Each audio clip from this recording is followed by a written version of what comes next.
Alright all, and welcome back to a new video, and it is the start of the jump season, thank the Lords. It's been a long summer of watching the flat action. I've actually quite enjoyed the flat action this year, but that being said, it just doesn't hold the same buzz, it doesn't hold the same excitement for me.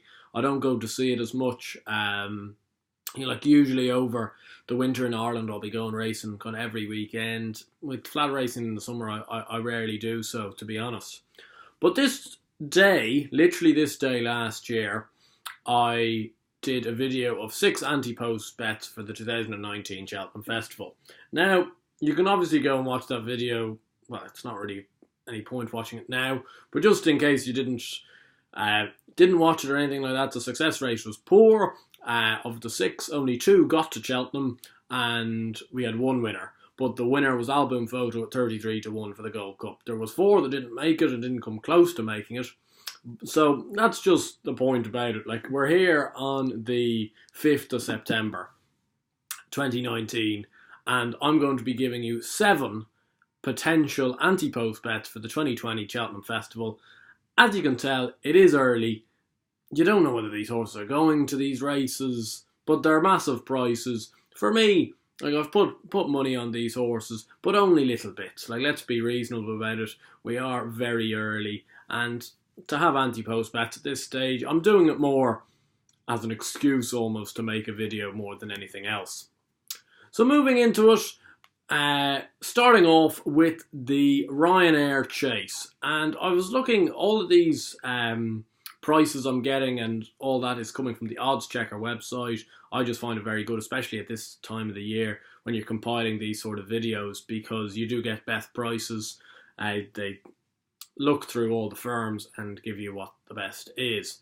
And I just had one in the Ryanair that honestly looked quite appealing to me, and it was Min at 12-1, and that will be my first selection.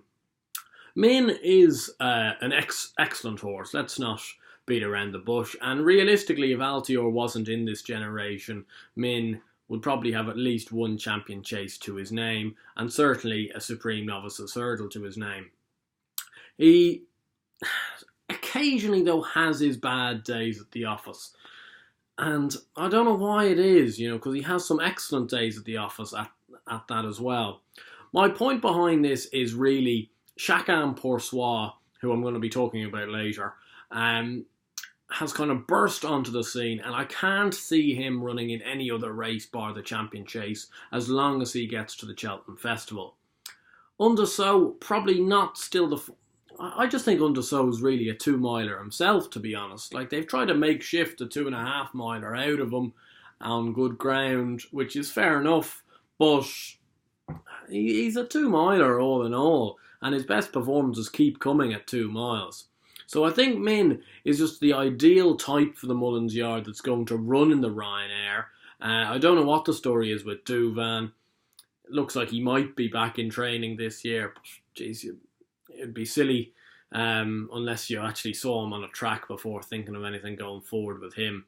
But Min seems an ideal candidate. His one run at 2.5 last year was at Aintree, and he won that very well. Still, I suppose there'd be some stamina doubt whether he'll get the full 2.5 in the Ryanair, but I think 12-1 is a very good price, and one that I've had a little nibble on. The Champion Chase itself, as I was mentioning it, I'm massively keen on Ante-Post. He's 7-1 with Bet365, and this is probably, as long as, like, obviously this is all if they get there, but he's probably my biggest play out of these Ante-Post bets. I just think he's an absolute machine. It's one of those where you just see a horse and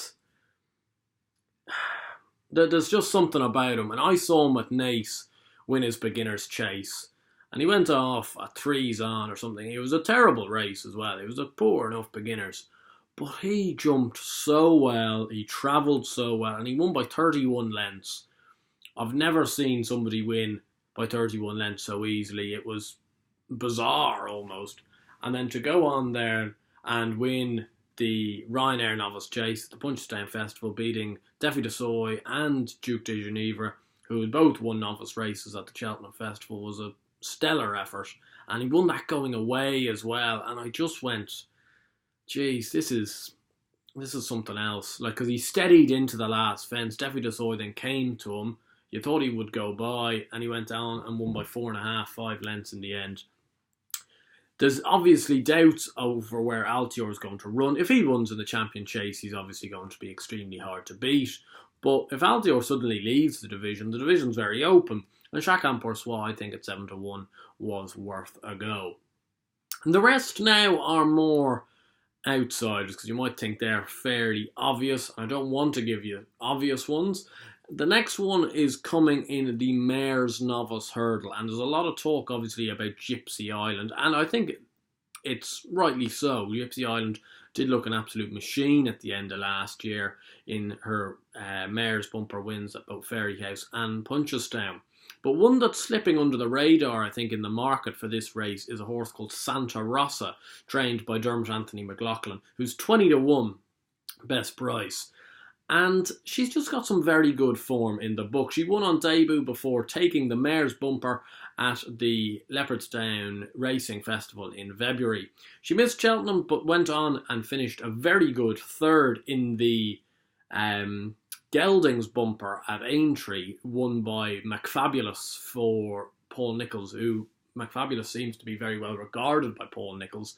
But she was a mare in a Geldings race, and as a young horse, she represented herself very well. She then went on to finish 5th in the Grade 1 bumper at the Punchestown Festival, but that doesn't tell you the full story, as she was absolutely barged out, turning in, completely lost her chance, and then kept on steadily again.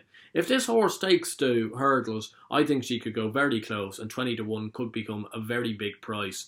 Especially if Gypsy Island ends up going down, maybe a Supreme route or something like that. Santa Rosa could be a good shout at 20-1. One that I think has slipped completely under the radar for the Arkle is Colin Tizard's Elixir de Nuts, who's in here 33-1, which is just a ridiculous price for the Arkle, I think. Considering, in a lot of cases, leading up to the Supreme, this horse had the best form of all the English horses, and I think that's going to continue to be the case. I think he's going to continue to be the best of the English horses. And if he takes the fences, which it looks like he would, considering he was a big scopy horse, he had a very good attitude, obviously a Grade 1 winner in the Tolworth Hurdle, I think there was an awful lot to like about him. Obviously, you're having to back him on the back of an injury, which is not ideal, but I just think there's an awful lot to like. And at 33-1, it's a massive price for a horse that potentially would go off. If he strings 2 or 3 chase wins under his belt this year, could go off in the Arkle at 8-10-1. Another one at 33-1 is in the JLT Novice Chases. I'd much prefer backing horses in the Novice Chases, Ante-Post and the Novice Hurdles, just because you know that bit more form about them. And it's a horse called 010 for Emmett Mullins, who's, as I say, is also 33-1. He won on his chase debut at the Galway Festival, but he wasn't particularly convincing. I'm not going to lie about it. He didn't look a particular natural over fences, so it wouldn't surprise me if we don't see him for a little bit, as Emmett Mullins will probably be desperately trying to school him, and get him a lot more fluent, because he'd need to be a heap more fluent if he's going to take anyway top rank over fences this year. But he was a very good novice hurdler last year, was kept away kind of for the early parts of the season. Before coming back, he won an auction hurdle at Leopardstown, then was second in a Grade 2 at Fairyhouse, and then won at the big auction final novice hurdle at Punchestown, and he won that well from a Peter Fahey horse called the Big Dog. So I think there's an awful lot of backbone to that form in my book. His chase win at Galway, probably not the greatest form, but it's good to see that he was able to complete and did get his head in front. He was at prohibitive odds that day, but he's 33-1. I think it's worth the chance this horse could progress very well. There's 2 more, and one of them is in the RSA Chase, and it's a horse I've liked for quite a while called Sam's Profile, trained by Mouse Morris. He's 40-1, so he's a massive price, and you'd have to worry whether he's quite up to maybe being in the RSA Chase. He could end up down the line in the National Hunt instead. But he was a very good novice hurdler last year, culminating in his performance in the Grade 1 2 mile 4 novice hurdle at the Punchestown Festival, where he finished a half length second to reserve Tank of Colin Tizard. He was also second to battle over Doyen in the Lawlers of Naas novice hurdle in January, and was fifth in the Ballymore in between those races. He ran respectively, considering he looked a big baby. It looks like fences will be his calling. It's just going to be interesting to see how far up the ranks he can go as a chaser. But considering he had good form in the book as a Grade 1 novice hurdler, and he looks like he could be a better chaser by the size and scope of him, I think 40 to 1 is a big price. Whether he actually runs in the RSA is probably your biggest issue with that. The last one is a real tentative prod because it's in the Triumph hurdle, and so therefore it's really stupid, to be honest, to be probably backing horses in the Triumph hurdle, because you don't have a clue whether some of these Aidan O'Brien flat middle distance horses are going to go hurdling, or whether they'll stay over the flat or go to stud. But I've taken a punt just because I've backed them a lot of this summer with varying reward. But it's a horse called Constantinople, who's 25 to 1 for the Triumph hurdle. And you're taking just an awful punt. Like, I've literally put like very, very small sum of money on this. It's 25 to 1 on Sky Bet. Checking the punt that he will go to Joseph O'Brien. He's been a very good mile 4 horse for Aidan on the flat. He'd obviously bring a touch of class to the Triumph hurdle scene, and if he was transferred over and he took to it and stuff like that, probably could be a step above a lot of other flat horses that will go hurdling.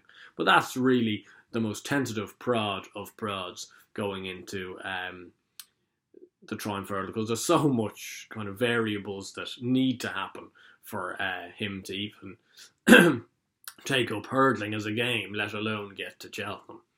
So that's it. There's your 7 Ante-Post bets for the Cheltenham Festival of 2020. I'll be doing more in-depth stuff in terms, I know I haven't put anything up about the Gold Cup or anything like that yet.